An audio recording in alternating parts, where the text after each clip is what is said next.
We always want to be grounded with those who are and envision justice and solidarity, what that looks like with those who are affected directly, those who are on the ground, and their voices to lead us, right? So I know there's some folks from some orgs here. I know one of our partners. In fact, we just celebrating yesterday the news that we work with them on the litigation for the unaccompanied minors. They're amazing. The Center for Human Rights and Constitutional Law.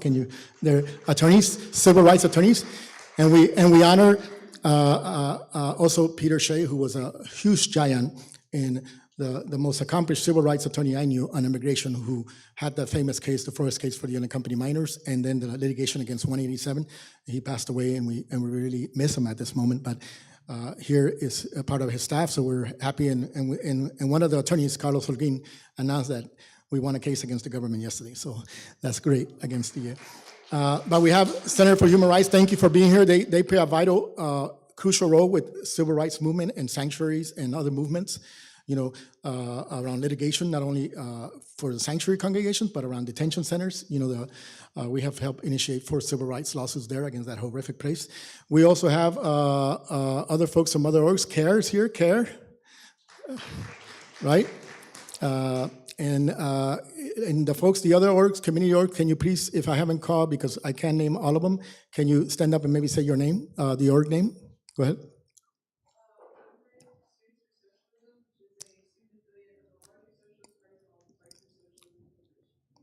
Thank you. Who else is here?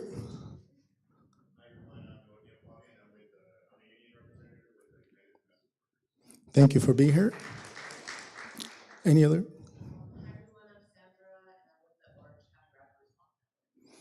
Rapid Response, which is will play a key role in how we respond here. Anybody else? Any other org? Felicity?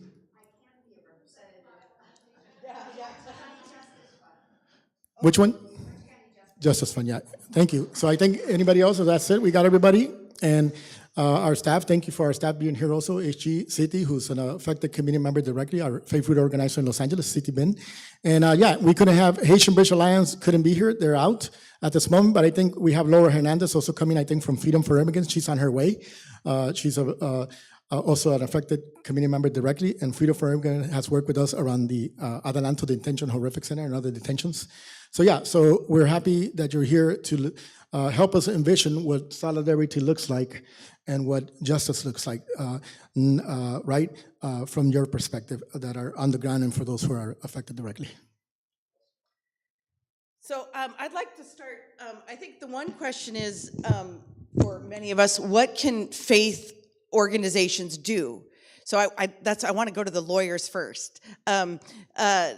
Because you have a lot of people here going, okay, trouble's gonna hit, but what can we realistically do? And what does sanctuary mean in the law today?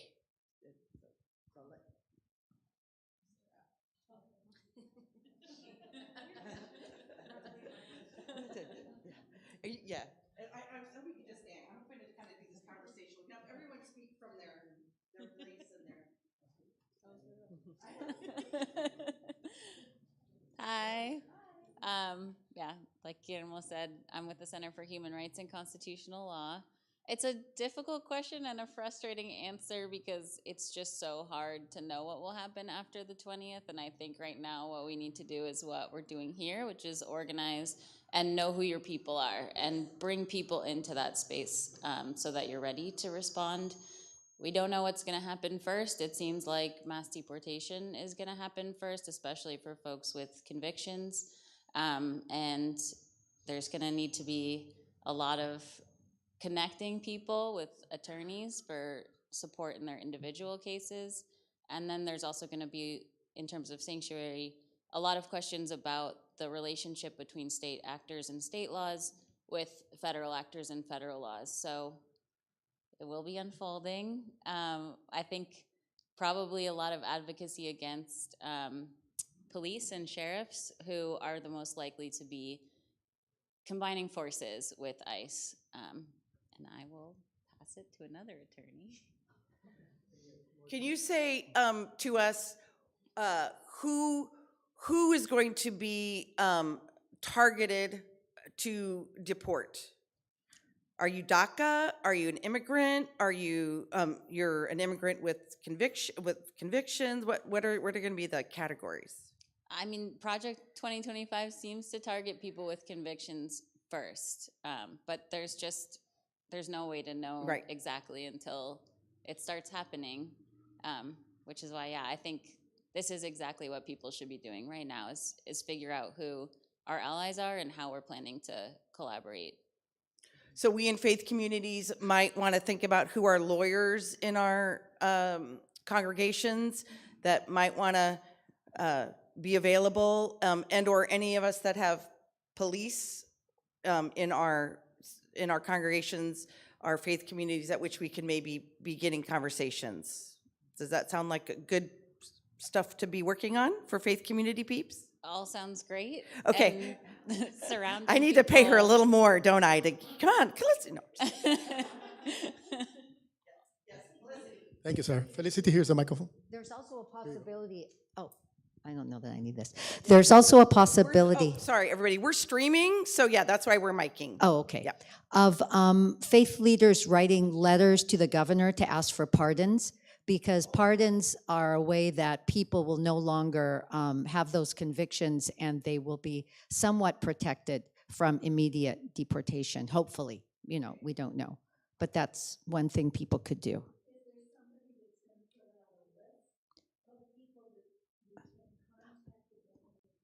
That certainly could be arranged. Yeah. Yep. Yes, we can do. So someone's probably taking notes. On these notes, we'll say it might be helpful for those of you that are here from our conversation that we send out list of electeds to reach out to and what to say. Would that be helpful?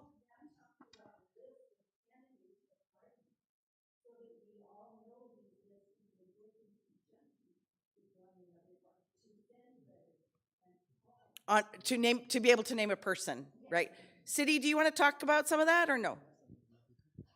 Let me, just real quick, before, if someone's taking notes, but if there's but also if there's somebody that says, please don't put this public, please let us know too, yeah, okay? Yes. Yep. Oh, yeah.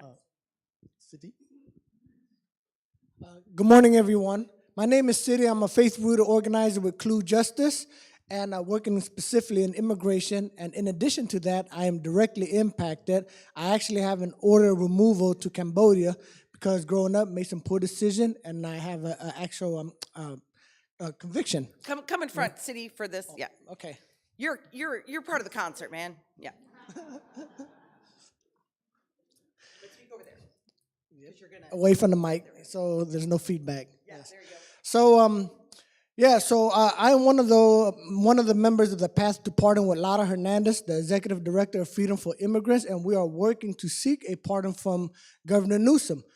One of the ways to get relief from having to be exiled from our home here in California is to get a pardon. So right now, I have an active order of removal, and we have many colleagues. So earlier I heard the questions, like, can we get a list of people that actually need a pardon so they don't, end up getting deported and separated from their family. We actually could compile a list. There are many of our colleagues that have a public pardon campaign also, in addition to Lara Hernandez and myself. And so the pardon is very important because that is one of the ways that Governor Newsom can exercise his power and offer that hope, that light, where we're able to not get convicted and able to reopen our immigration case and get that order of removal removed so then that we can stay and remain with our family. And many of us, we have rehabilitated and transformed our life. Just like myself, I'm not only a organizer with Clue Justice, but I am a faith leader in my home church. And also, I am the co-founder of a nonprofit organization, the Maynu Foundation, where we offer reentry services for those re-entering society after incarceration.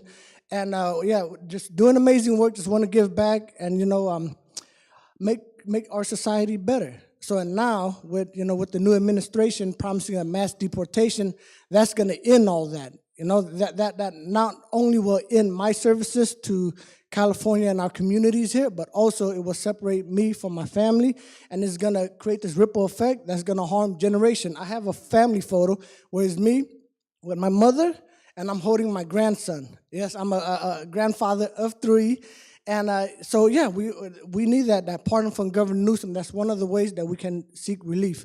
But yes, anyone have any questions, thoughts, comments? Or I see a hand raised.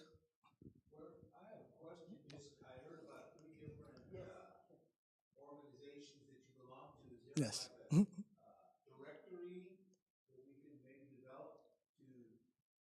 So for my pardon campaign, I actually have a template letter, and you can get more information through Clue too. So you know, if you sign up for Clue's newsletter and all that, you'll get all the updates regarding not only myself but even some of our impacted community members. And yeah, with the in the template letter, it'll list all the amazing stuff that I'm doing, and and Written how by your grandchildren. yeah, No, just kidding. and whom to send it to.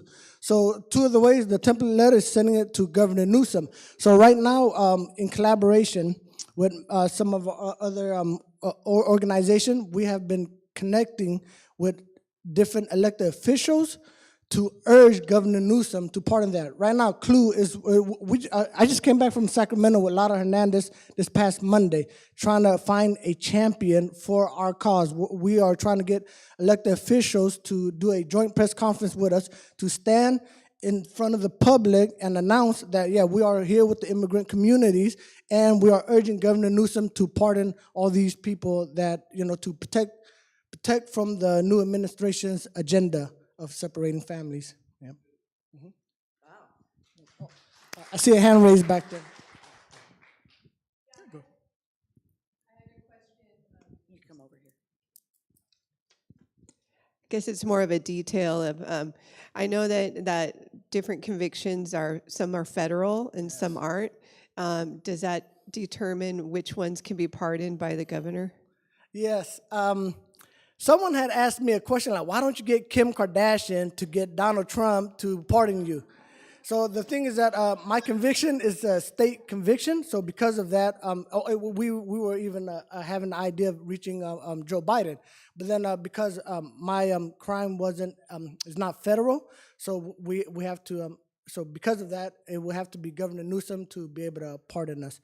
So yeah, certain conviction. And right now, just to give a little background, the landscape of Governor Newsom's decision. So the thing is that he don't have a set time of like when to pardon people or not. And on top of that, he have been pardoning people, but he have been pardoning people that doesn't have a serious like a criminal conviction. It's like possession, something like minor. So those are the people that he have been pardoning, and we're trying to let him know that no, there are amazing people that made some really poor decision and end up doing some major time that have transformed their life, and they need a pardon. But so that's where we're at right now, and you know, so for those of you, especially people of faith, please keep all of us in prayer. We need that. But yep. Any other questions or comment for me? No. Okay. Think back to the original question. Yeah. This is new information, isn't it, for a lot of us? Is there a list of names? Oh no. So we could create that. Yeah, we could compile that. Yeah. Needs to be advocated for? Yes, yeah, because many of us that need a pardon from Governor Newsom, we're all over the state of California. So because of that, we have like local, organization community that's supporting that. So we have I have many peers in Northern California from the Bay Area, the Asian Prisoner Support Committee, Interfaith Movement for Human Integrity, who are our sister org from Clue Justice, and they have many people that are directly impacted that need a pardon also. So we can compile that list. We just haven't worked together to create all that because normally when we head out to Sacramento to the Capitol to try to advocate for ourselves to the governor's office, we would go together. So that's so we haven't really created here's all of us. And at the same time, we also have to be cautious about that because if that list falls into the wrong hand, then right there, the new administration will go, okay, we're going to get city first. after City, then we get Laura Hernandez, then everyone else, and then I'm gonna be crying in Cambodia, like, nah. But yeah. Thank you, thank you. So I think then, HG, maybe something, all the clapping, all the clapping. Something for us to do potentially is to get an Orange County list, and that we can work on, right? I mean, we're Orange County here today, right? Yes, beautiful. Well, we're also dealing with confidentiality, and the more information you share, the more it could be. So I think we do what we can do. He has friends and activists in the Bay Area and in Northern California. I think these lists are going to be very sensitive, so we can talk about how best to do it to help those who need it the best, and we'll keep talking to city. We have someone else that wants to speak here. Yeah. Hi, everyone. My name is Adriana de la Rosa, and I've been volunteering with the Interfaith Racial Justice Network with CLUE and connected with several friends here and other efforts. One of the thoughts I had, because there's so much good that's already happening, right? And there's so many different perspectives that we could come from. But the thought that I had that I wanted to make sure I shared right now was, what about, I'm gonna try to go to those meetings Reverend Jennifer mentioned, but I may not, right? And so, because I need to look at my schedule, and we all have so many things that we are doing, but how about if we really focus on building this community here right now? I've been part of groups with Guillermo and others that seek to focus on just creating community around the activism and advocacy around immigration here in Orange County, and it's been wonderful, but there's waves, right? And so anyway, the thought is just, I'm willing for whoever else is willing. I know I'm gonna try to pull some friends in to have a group of us be, the ones that kind of bring us all together. And if we can get, as many of you to really commit to join us to create that community, so that we can stay, keep building the momentum and keep, doing what is already happening, that's been happening and continues to happen, but to continue with the strategy and then to, empower ourselves as we move forward. But the networking and the community is so important, because when you asked, okay, what can folks of faith do? But then you ask the lawyers, with all due respect, I mean, I went to law school, but I'm also a faith leader. And as a faith leader, I can tell you that I'd love to sit down with my faith friends and do our own strategy. It's not just gonna be prayer, it's gonna be so much more. So does that make sense? So I think my point is, And that's why we're having our table time. oh, great. Excellent. Excellent. But we also can be naive as faith leaders. Yes. And I don't want us to be naive. I want us to be helpful. And we know what we're doing as faith leaders. We know why we're doing what we're doing. But as Guillermo and I were talking, in Chicago, a church took in a family, and they could not let that family leave for 2 years because they didn't do their research. So a family in which they were trying to give sanctuary for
I want to say a couple of things just to perhaps reassure some folk, because I want to just make sure everybody understands that HG, who's our kind of interim OC organizer right now, is taking notes for us during this time. So the things that are shared will be, as Guillermo said, we'll be sensitive about. If you want something not to be written down, please tell us. But otherwise, this is, so we are keeping track, you know, of what people are saying and how we want to move forward. The other thing I want to say is Adam Overton, our OC-based organizer, is coming back in January. Thank God, and he'll be fully refreshed. I mean, we love HG, but Adam will be fully refreshed from his sabbatical and ready to jump right in and do great work, which we're excited about.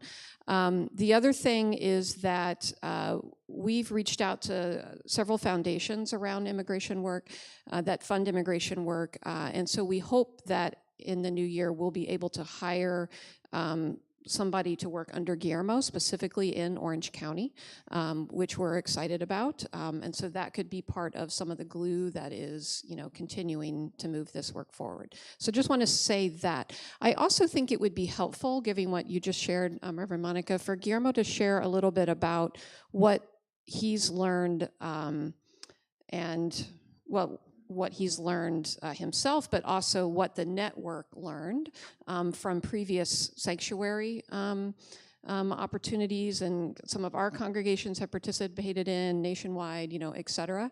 Some of those learnings, because I know that is something that a number of communities are thinking about, is sanctuary and some of the ways that we might be able to do that. So can you share some of those learnings that have been shared in the conversations you've been having?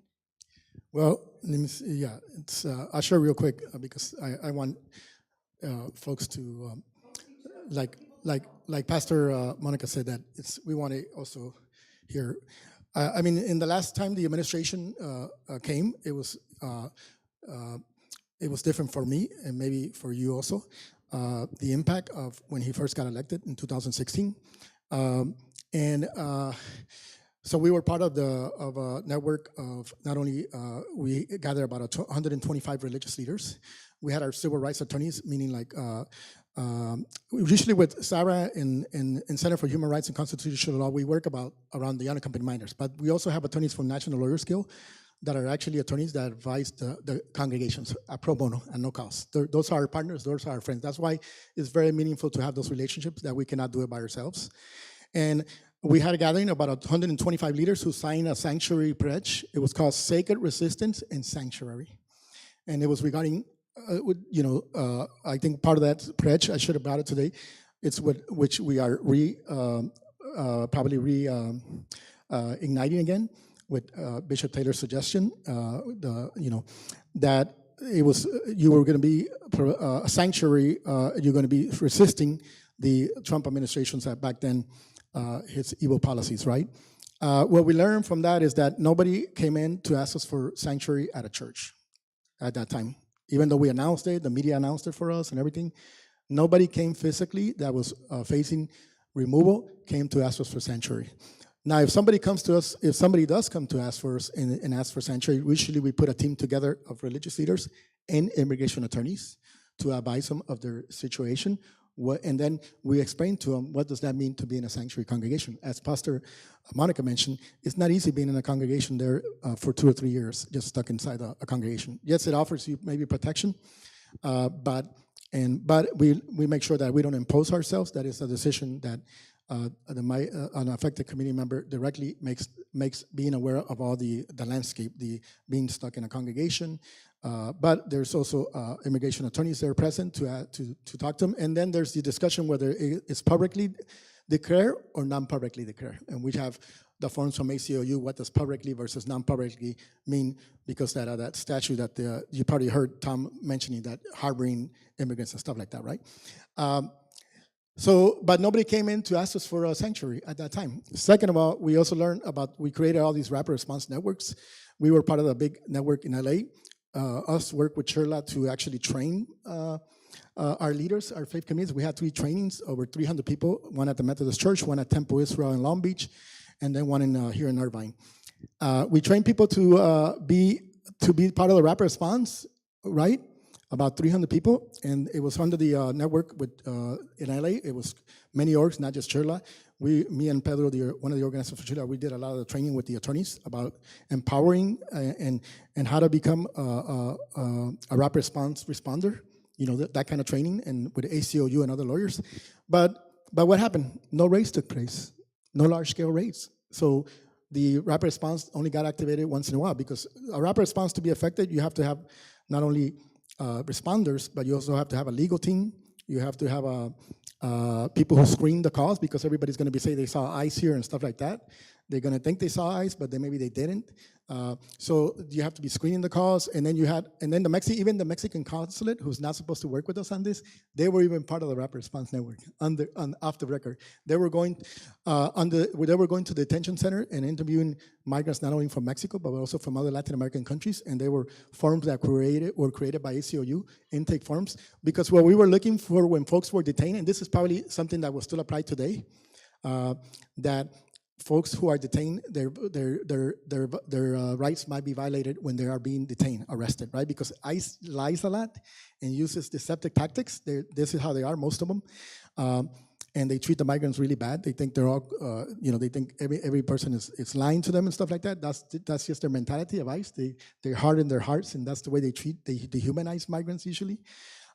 So that's probably something that was effective.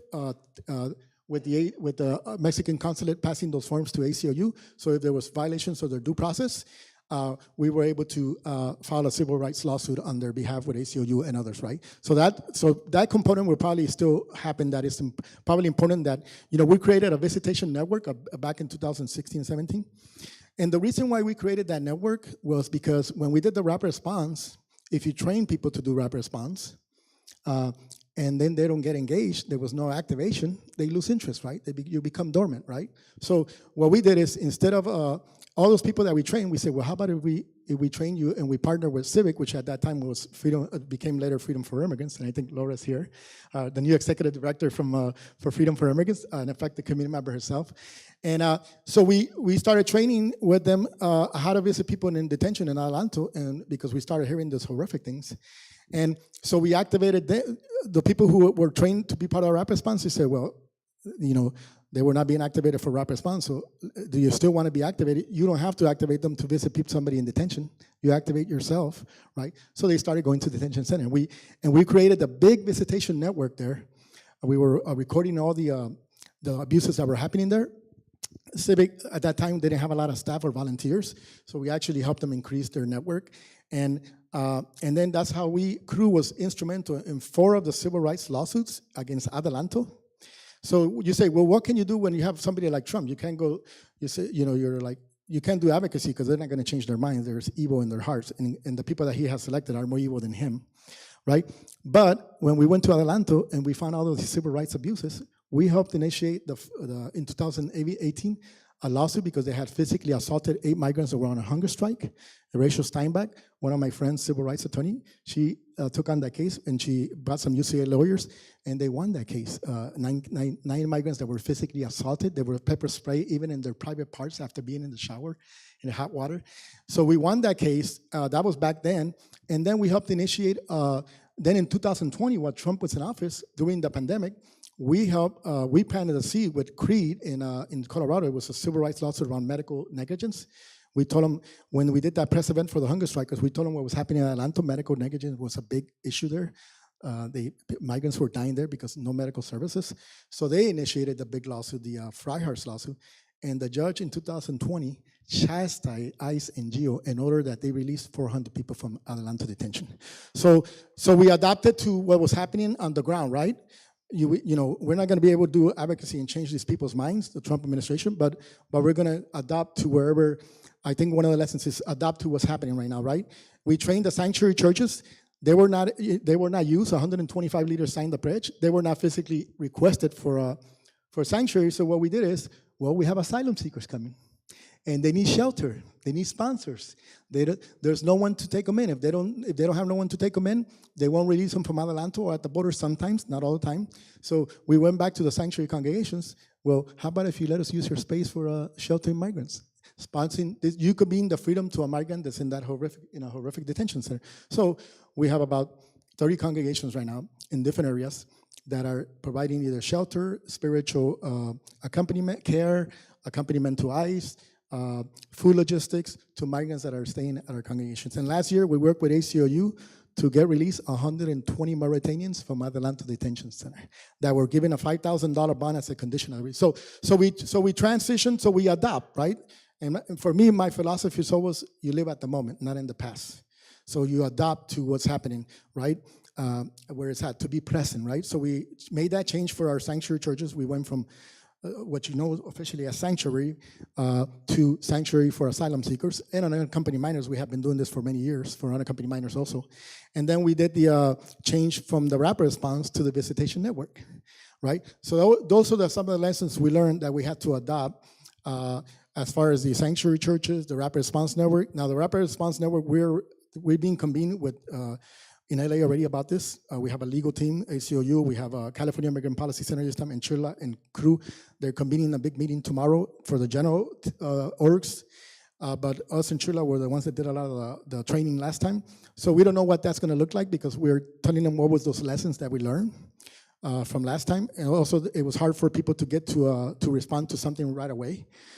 So we're seeing so we have to adapt, right? But I think it's going to be in people detained. That's not going to change, right? From this administration, and I think you're going to see them violating people's rights. You're going to see them, right? Of course, the most horrific evil that they did, right? The most horrific evil. And I saw this guy do an interview yesterday, Tom, the new appointed border or whatever, and the lady is asking him, "How can you do something?" It's a Fox News interview, and she's asking him, "How can you do something humane when you're doing all these arrests and mass deportations?" She's asking Tom that. I go, Didn't you not realize that this is the guy that separated the children from the mothers? How can you ask somebody that? How you think that guy is going to do something humane? He did the most horrific thing you could do to someone. There's children that are still separated and they're still in the foster care system, and those parents that were deported, how can they even come and find them in the state that has confidentiality? That even though there was lawsuits and some of the orgs won those lawsuits, right? But so those are some of the lessons that happened last time. The other talk that's been going on at the national level around sanctuary is what Pastor Monica mentioned, that sometimes it's very difficult for a migrant to stay in a sanctuary church by themselves, right? It's different if it was like many migrants staying at the same time, right? In that congregation, but staying by yourself, that is difficult for them sometimes. And sometimes they win reprieve from for their case, where immigration leaves them alone, but many times they don't win the reprieve. It's just that they're not able to get detained, but they don't win a reprieve from. So those are some of the lessons from last time, as far as the Trump administration and how we had to adopt and change, and change tactics, right? And also the moral framing. So when he took away those children, we did a huge action. 50 leaders got arrested, made news worldwide. That was in collaboration with County Federation of Labor and Chirla, but crew organized it. 50 religious leaders.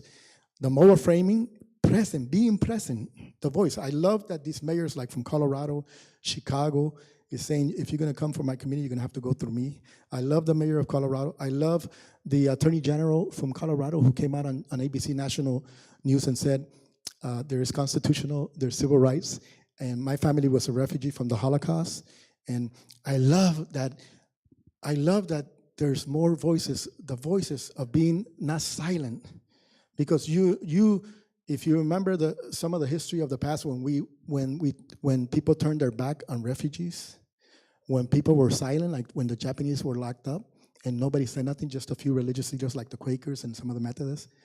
Imagine how those people feel so abandoned, so lonely, right? So I think being present in our community, like our sister said, being present and listening and seeing what solidarity means to them at this moment, right? And providing that many gifts that the faith community brings. Yeah. Anyway, Sarah, you have anyways, that's it. I just want to, I hope I cover most of it. But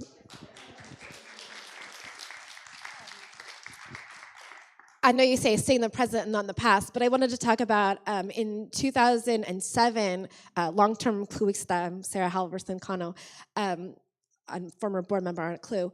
With Clue, we worked and were accompanying a woman, Liliana, I think her last name was not shared, who was a sanctuary refugee, basically, and came to our Simi Valley United Church of Christ congregation. And so Clue, this was very well known. It was a, what would you call it, public sanctuary experience. And so I wanted to ask some things, because I think many of us who are faith leaders are wondering, like, well, what does it mean to be a sanctuary church? Are people going to come to our churches? And then, so one is to say, okay, if we can be part of response networks, what can we do? But physically, what I recall in 2007, we didn't end up having to do it most recently, but back then, the Simi Valley Church had a parsonage on site. And I think that's what made it safe for them, because it wasn't like a parsonage that was 4 doors down. So a question I have is, like, what constitutes sanctuary? Like, literally a law question, perhaps. Does what constitutes sanctuary? Because I know many of us don't have parsonages anymore, and if we do, they're probably not on our campus. That was. And the experiences, I mean, I don't think most of us were, well, none of us were on staff at that point, to know, but we do have the relationship with the Simi Valley Church continually, and the pastor that retired. But what would constitute our ability to be sanctuary churches if we got into that situation? I think that's what creates the question why a lot of us are here. And does it include, if there's a parsonage, is that part of the church because it's a church-owned property? And how would that work if we were any more of that? If that's something that's going to come up, and how do we use our Clue history in order to be helpful in the present? Now, I also want to say, I know this is for the attorneys, but remember, but the attorneys, we actually, I want to say something, that we're putting them on the spot. They didn't know they were going to answer some of these questions. So just want to let you know that, right? Because they usually work with us on the unaccompanied minors. ACLU is the one that has a printed list about sanctuary, what is harbor, what is public, what is non-public. But if you want to take a shot at that, Sarah, go ahead.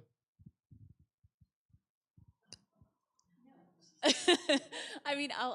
I don't know why you don't know, because that's, I mean, we're not lawyers, but we're people who have properties and have resources. So that's what I mean about gathering us together to be on the right track. And we're going to get to more concrete things that some of us can provide and support each other. So that's. Yeah, I mean, under the previous Trump administration, ICE did start going to places that historically they didn't go to, like schools, to pick up parents even when their children were there. So, bad answer, but a lawyer's answer. Again, we don't know yet exactly what it's going to look like, and it's hard to answer these questions today. But I mean, things that we know you'll be able to do are Know Your Rights presentations. I mean, people have certain, obviously, due process, but also rights to not speak to ICE, not answer certain questions. And there will be ways to protect people, but I cannot provide legal advice.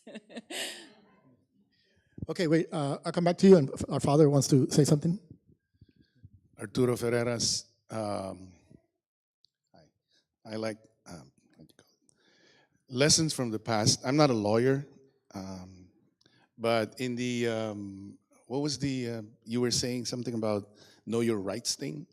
We used to have that in all our faith-based community, and we teach them it's not just the church that is a sanctuary. We're all sanctuary. If you don't open your door and you don't let any agent from the government walks in, you have the right. So you tell them, can I see a search warrant? No search warrant? Well, come back when you have a search warrant. Judicial one. And then while they're somewhere there looking for a judicial something, then you activate the network that you have with the ACLU, with the human rights lawyer, with the CHIRLA, with the Catholic Charities, and call the whole group, no? And they will come rushing to you and they will support you. So, but we have to, first and foremost, lesson from the past, from the previous Trump administration, let us not be spreading fear and rumor. about, ooh, the yellow hair guys, orange hair guys coming back to the White House. We will be separated. Wait. Let's continue with our human rights, know your rights thing. In Orange County, we used to give undocumented people a small cheat sheet and say, carry this with you. When a cop stops you, follow these instructions. And then call us. Call the ACLU, call all these human rights people. That's why networking is very important. We used to have an Orange County Immigration Coalition, and we're trying to reactivate it again with the same purpose that we're doing. And most probably, we will all be seeing each other in other meetings in Orange County, especially those who have been here around since, I don't know, 20 years ago. So a lot of them are here, okay? And thank you for the support of the lawyers that we have and the rapid response and the activists that we have. Thank you for that. Thank you. Thank you, Father. I'll go to the front because, hi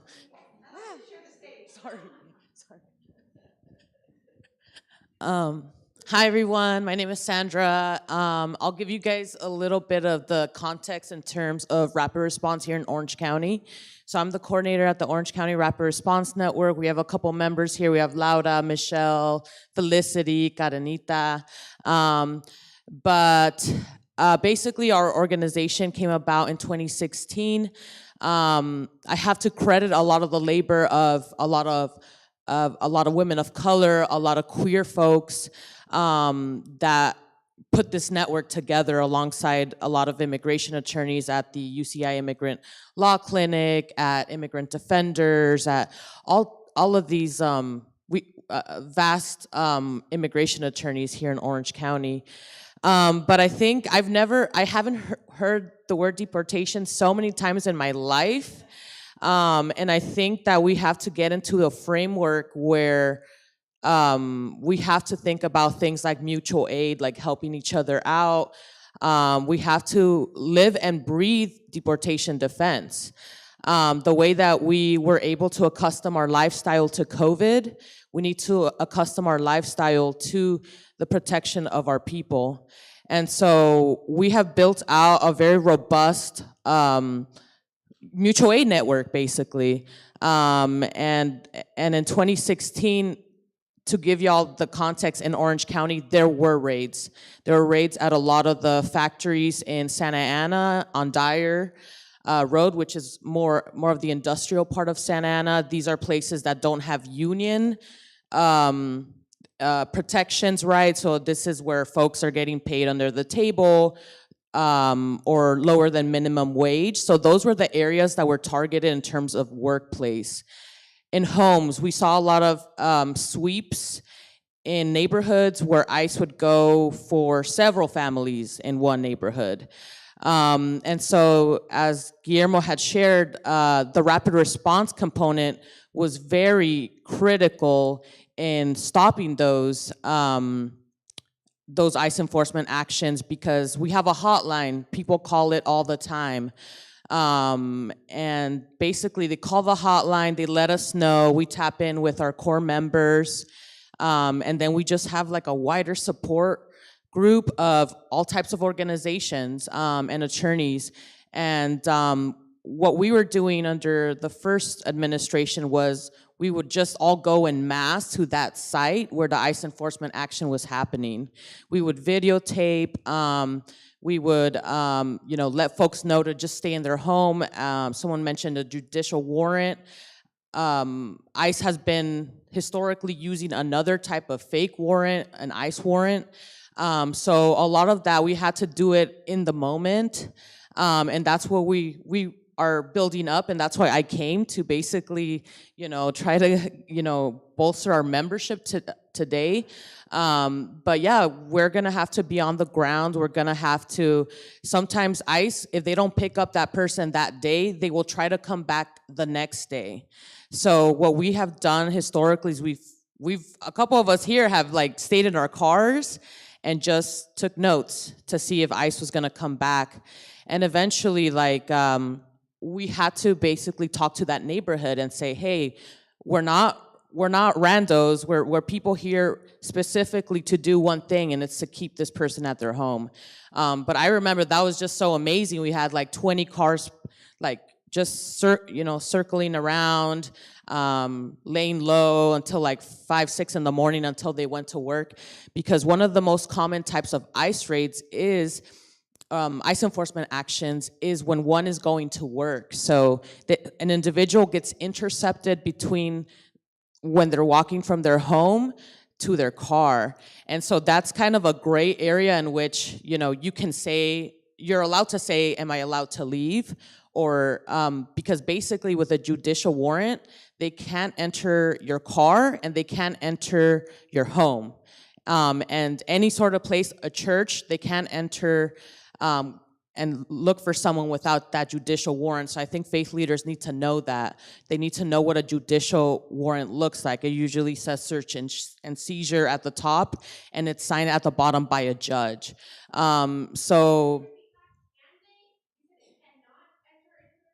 No, so they can go into the areas that are public viewing, but they can't detain anyone legally without that search and seizure judicial warrant.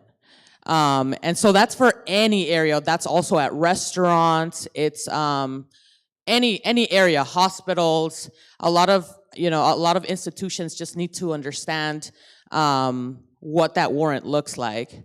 But yeah, so we do have a team, and I know Guillermo was working out in LA, and we've linked up because we've seen asylum seekers be used as political pawns and immigrants, and so that's why we linked up. But for the Orange County context, like we have been building out this response network, but it also has to be coupled with policy making. So as you guys know, Santa Ana is a sanctuary city. They created an ordinance in 2017 to basically say none of our city resources or funds will be used to arrest people with ICE. And so I think that we all need to start considering what our city councils look like, and we need to start pushing our school boards, our city councils, and our board of supervisors to consider creating ordinances that are sanctuary. So, we've gotten lucky that in Santa Ana, we have such a robust immigrant community that has organized for that ordinance. But, I'm looking at places like Irvine. There's folks on that council that I think are compassionate towards immigrants. I'm seeing Buena Park. We have a couple of progressives there, right? So we want, we're gonna start off, and I invite you, I'm already in conversations with some folks from City of Santa Ana, but I will invite you all to come on the day that we double down on sanctuary, because from there, other cities are gonna think about sanctuary. From there, maybe we can go into Irvine, make Irvine a sanctuary city. But ultimately also because our county, someone mentioned the sheriff. So the sheriff is gonna be, I don't know if you guys know, but the sheriff is the vice president of the DHS Sheriff's Association. So he works closely with ICE. We've been tracking, enforcement actions, the way they arrest, the way that people are transferred many times illegally to ICE, their rights are violated. But the sheriff, we expect that those ICE transfer numbers are gonna double or triple the next year. And so, I think right now we have probably 2 votes on the Board of Supervisors. That would be Sarmiento and Chafee. But I hope that there's people here that know Foley, that want to move her, because unfortunately, while she is an LGBTQ ally, she's not an ally for the immigrant community. She's definitely said no to a lot of pro-immigrant policy that ourselves and other organizations have tried to pass at the county. So that's the 3rd vote that we would need, because Janet Wynn isn't gonna move. But yeah, I think you all need to start thinking how you're gonna mobilize your communities to go after someone like Katrina Foley, because she needs to be pro-immigrant, because we need to make the county a sanctuary county. So those are conversations that were already happening. Your school board, we're gonna see a lot of homophobic, a lot of anti-immigrant rhetoric. So it's really just plugging into your local communities and making sure that you all are pushing for sanctuary policies and also expanding our budgets, your local city budgets, our county budgets to enhance legal defense here in Orange County. But yeah, I can talk to you guys about policy all day, but that's, I think, a great starting point for a lot of folks today. Thank you, thank you. See, it's a different perspective than the one I had. My experience was different than her in here in Orange County, and that's why it's very important that our community is here, because they're here on the ground, they hear what's happening. Felicity, give me 1 second. I also want to give people that haven't talked yet a chance also, but depending on how much time we have, I'm going to check in with the pastor here first. And also to give some people that haven't talked yet a chance to express anything that they want to express. But that's very important that our community is here, because they ground us, they lead us, they envision what solidarity means to them. They're on the ground, right? She mentioned the sheriffs right here. She mentioned Orange County is a whole different dynamic than Los Angeles. Just like San Bernardino, the high desert, you got a lot of people who are racist there and anti-immigrant, right? So that's a whole different dynamic, right? And we're having a gathering there. So thank you for being here, all the community partners, the lawyers, everybody, because it's not just us faith leaders have a lot of gifts to the social movement, but everyone that's here has gifts to the social movement. Yeah. Pastor, I don't know if we have time. I know, Felicity, you have something? And then sister here, because she hasn't, I want to give a chance also, and then I'll come back to you, Felicity. I'm Rona Henry. I'm here with my Tapestry friends, and I'm completely new to this immigrant work. I usually get involved with homelessness and housing, affordable housing, and in that work have come across immigrants. And so, of course, I'm worried about them. But in the context of this meeting and talking about like not being naive and so on, and I hate to be kind of paranoid, but as we think going forward about electronic communications, what's secure and what could be hacked and what could be the government could get into, I just wanted to raise that up as I think there's some vehicles that are more secure than others. I just want to raise that up as something that maybe we need to think about. Thank you. Thank you for that. Yeah, sorry. I would say Signal is the best one to use. But what I was just going to say, one thing that I learned in a Know Your Rights presentation a few days ago is that as far as churches and other public institutions, ICE is allowed to enter in places that are considered public. Churches are usually considered public. That's why it's a good recommendation for all religious institutions to physically mark a part of their space as private. Like when you have employees only areas, or like in a school, you would have the teacher's room, which is private, because ICE cannot go in that part without a judicial warrant or the pastor's permission. I just wanted to add that. Thank you. Thank you, Felicity. Yeah, let me get away. Yeah, and I think when you think about sanctuary, about churches, it's similar like your home. If law enforcement come to your home and you're going to open the door and let them in, they need a search warrant. You have rights. It's similar to that, but we're going to also bring more additional attorneys. In fact, Rabbi Susan Gober's dad is a famous criminal attorney, so I'm reaching out to him. And then our other civil rights attorneys to also be included in those discussions, because it's not just physically the sanctuary, but also what if ICE, Department of Homeland Security, asks you as a church to give them information about the migrant inside? Can they do that? Or do they need a subpoena? Do they need right? All those are good questions. It's not just about the physical space, but what information, because we saw what they did in Texas when they went after the Catholic shelter there, right? So those are important questions again. And knowing, Nathan Hill, Church of the Foothills, knowing that this is a legal question, it may not be, but what about, hypothetically, what about congregations who are employing DACA, DAPA, or other folks, and options for religious visas and other things like that? How fast should we be moving or thinking about those options? You guys want to take a shot at that? Or, yeah, and we don't have no immigration attorneys here, so next time hopefully we could bring some immigration. But we put Sarah in the Center for Human Rights on the spot a lot. Yeah, sorry, Sarah. That's okay. I don't know if I should have come today.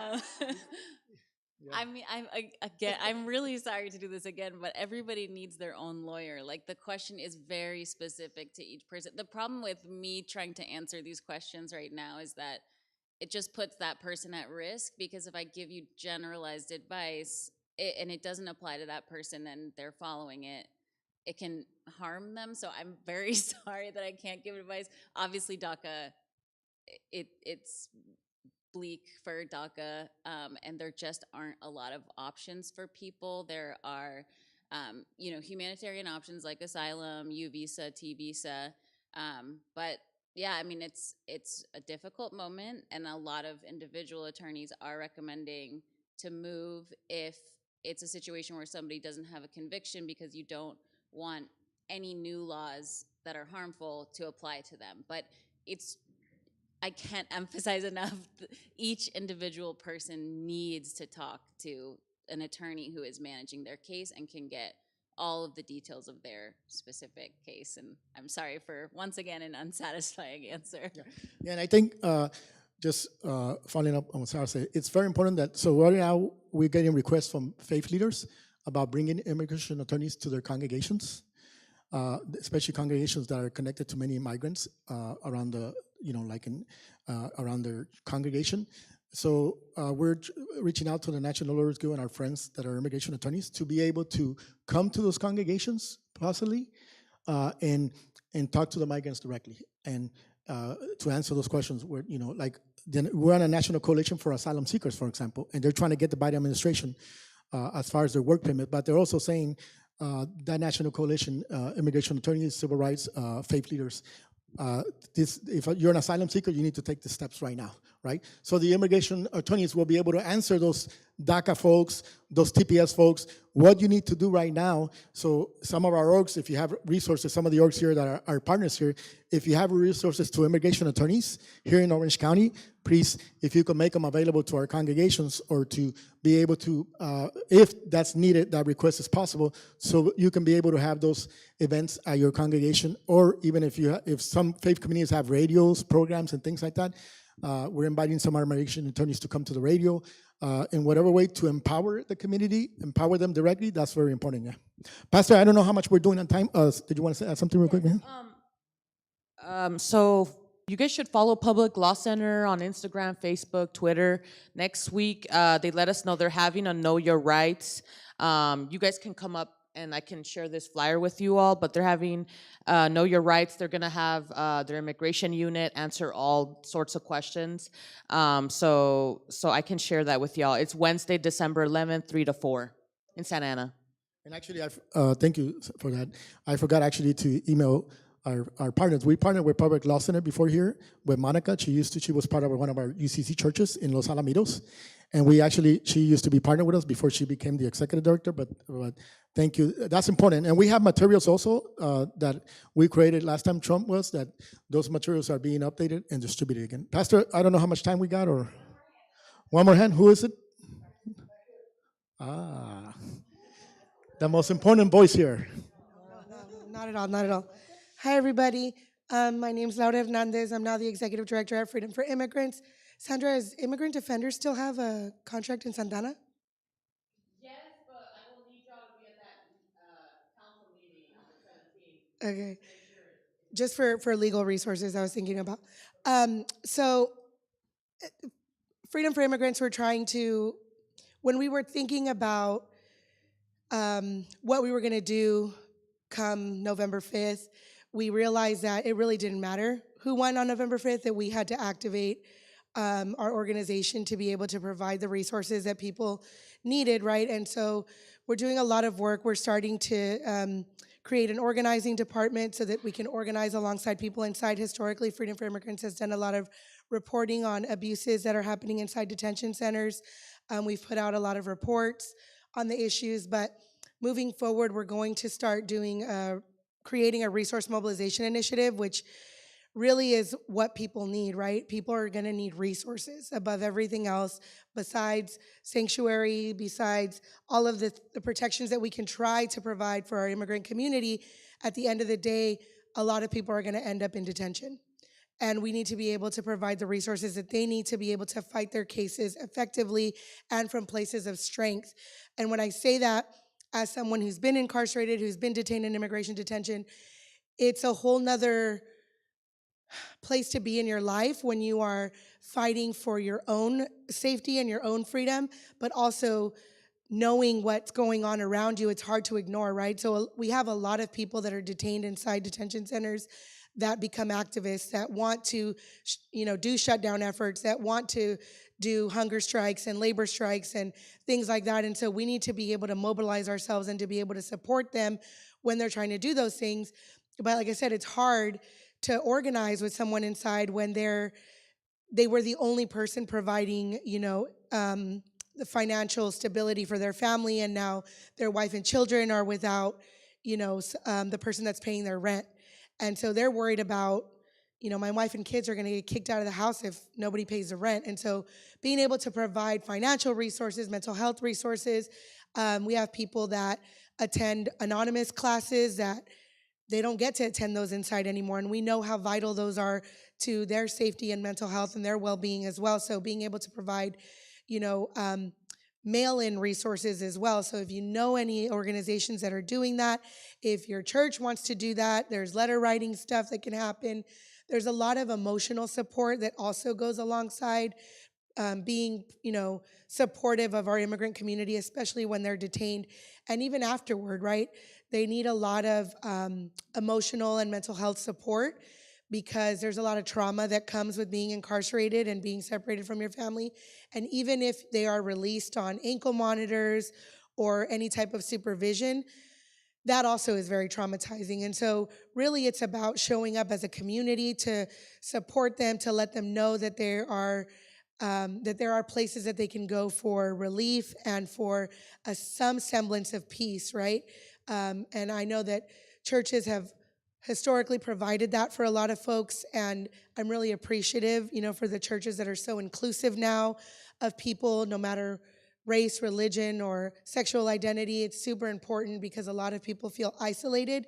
And I mean, right now we're supporting someone from Ghana who identifies as LGBTQ+, and we know the situation in Ghana is very anti-LGBTQ. They just passed a law this February that makes it illegal to come out as LGBTQ, actually sentencing people to jail time for that. And so this person's detained and doesn't know what to do and can't get any support. And so while legal services are very important, community support is also very important. And just him talking to me on the phone for like a brief minute yesterday, he broke down because he said, I didn't think anybody cared.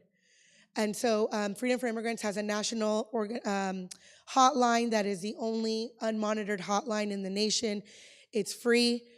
The unmonitored part is really essential because it creates a pathway for us to organize with them, right? So they can talk about their cases, they can talk about organizing inside because our hotline's unmonitored, and we're working on extending it right now because it's supposed to expire in 2026. So we've already met with our attorneys and asked them to extend it for another 5 years so that we can get through the Trump administration without any hiccups.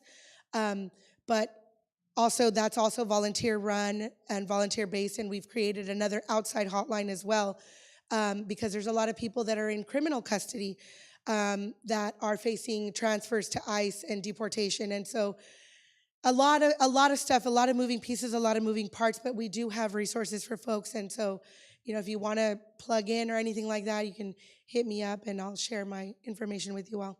But thank you. Thank you so much. Thank you, Laura. Thank you. That's very important, Pastor, because, one of the most important things you can do is, even if you're not an attorney, you could be present at one of those horrific detention centers with migrants who might never get a visit from anybody, might not have an attorney. Just you being present there to listen to them, to connect with them. But also, if there's abuse going on inside detention against many migrants, usually that happens, you're able to become a witness and get that declaration. One of the things we work with Peter Shea a lot, in the unaccompanied minors cases, he used to send our religious leaders to actually, because they wouldn't give them, Department of Homeland Security wouldn't give the attorneys a lot of time and access to the unaccompanied minors at those times. Religious leaders had access because they went in as religious people for chaplaincy, but Father Richard was one of those fathers that worked with Peter Shea so long that that was the declarations that they were actually getting from the unaccompanied minors to be able to bring those cases. You were a witness, you have presence. And I've been to Adelanto, and when we were working with the hunger strikers, when the last migrant that we got we're still trying to get the hunger strikers back in 2017-18 was a member from El Salvador who was LGBTQ, and his whole family had disowned him, except his grandmother. And he came from a Pentecostal tradition. It's one of my traditions that I came with that actually has caused many harm to LGBT communities in the past and many other communities, right? But thankfully, my life was transformed around that and changed around that and the way I was taught. And I remember visiting him, and I said, we haven't forgot about you. He was LGBTQ.